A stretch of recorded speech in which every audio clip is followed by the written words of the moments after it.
Hey everyone, and welcome. Today we're going to tackle a concept that's right at the heart of modern business: data warehousing.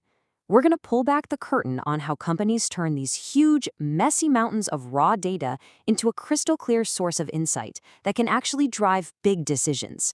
So let's just dive right in. Okay, so here's the fundamental problem that pretty much every growing business eventually runs into.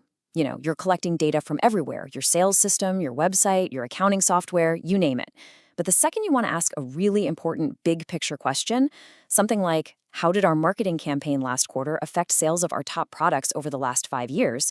Everything just grinds to a halt. So why is that? Well, it's because the systems that run the business are completely different from the systems you need to analyze the business. I love this analogy. Think of your day-to-day database as a busy, chaotic storefront. It's built for one thing: speed. Fast, simple transactions, like ringing up a sale over and over. It's constantly changing, and it's all about what's happening right now.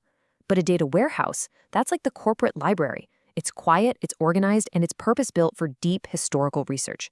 You just can't do serious analysis in a chaotic storefront, and you definitely can't run your daily business from a library. And this is where the hero of our story comes in.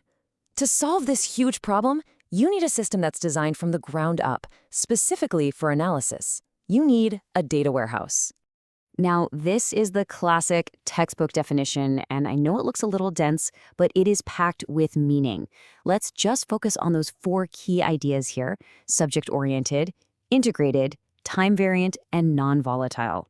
These aren't just buzzwords, I promise. They're the secret sauce, the foundational rules that give a data warehouse all of its power. So let's break down what these four golden rules actually mean in the real world.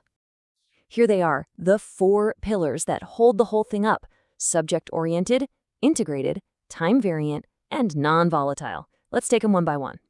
First up, subject-oriented.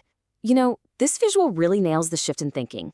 Instead of obsessing over day-to-day operations like billing or shipping, the warehouse organizes all the data around the core subjects of the business, things like customer, product, and sales. If you don't do this, you're stuck trying to piece together a customer's entire history from a dozen different conflicting systems. By organizing by subject, you finally get one single, coherent view. Next up is integration. A single customer might have a checking account in one of your systems and a car loan in a totally different one. Without integration, your business sees them as two separate people. The data warehouse does the really hard work of cleaning that data, combining it, and presenting a single, unified view. This is how you create that single source of truth everyone's always talking about. The alternative is, well, making big decisions based on data that's incomplete and often just plain wrong. The third rule, time variant, is what really turns the warehouse into a business time machine. Your operational system, the storefront, might only care about your current account balance. But the warehouse, it keeps snapshots over time, from 5 years ago, 2 years ago, last quarter, even yesterday. Without this long-term historical view, you'd never be able to spot trends, understand seasonal patterns, or see how your business has actually evolved over time. And finally, our fourth rule, non-volatile. Volatile is just a fancy way of saying it changes a lot. Your operational databases are in constant flux. That's their job. But once data enters the warehouse, it's basically set in stone. It becomes a permanent lead-only record. Now, why is this so critical? Because it guarantees a stable, rock-solid foundation for analysis. This stability means that a report you run today will show the exact same historical results as one you run 6 months from now. It stops you from trying to analyze a constantly moving target. Okay, so we get what a data warehouse is, but how do you actually build one? Let's take a look at the actual process of getting from that operational chaos to analytical clarity. This is pretty much the industry standard blueprint, a 3-tier architecture. It's a really logical flow. On the far left, you've got all your sources. That's all the chaotic, raw data. On the far right, you have the presentation tier, which is where analysts actually use their tools to find insights. And right in the middle, you have the data warehouse itself. It's a journey from raw data to finished intelligence.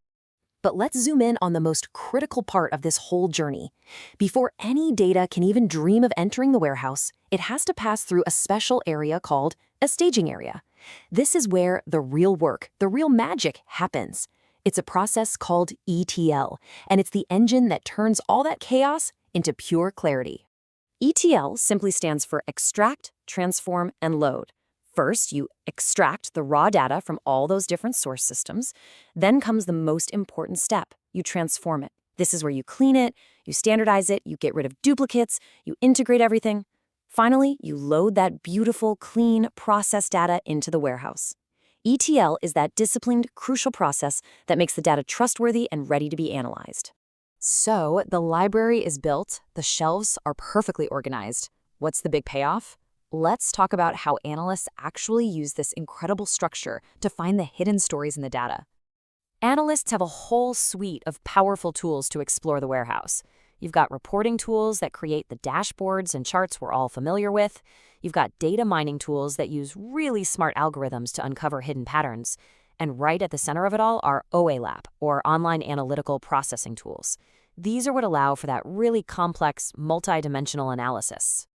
And the heart of that OLAP analysis is something called the data cube. Honestly, just think of it like a Rubik's Cube for your business data. Each axis or dimension is something you care about, like product, geography, and time. And the little cells inside the cube hold the numbers you want to measure, like sales or profit. This structure lets an analyst instantly slice the cube to see all sales for one product, or dice it to look at sales for that specific product in one region during one quarter. It's just an incredibly powerful and intuitive way to explore complex data from any angle you can think of.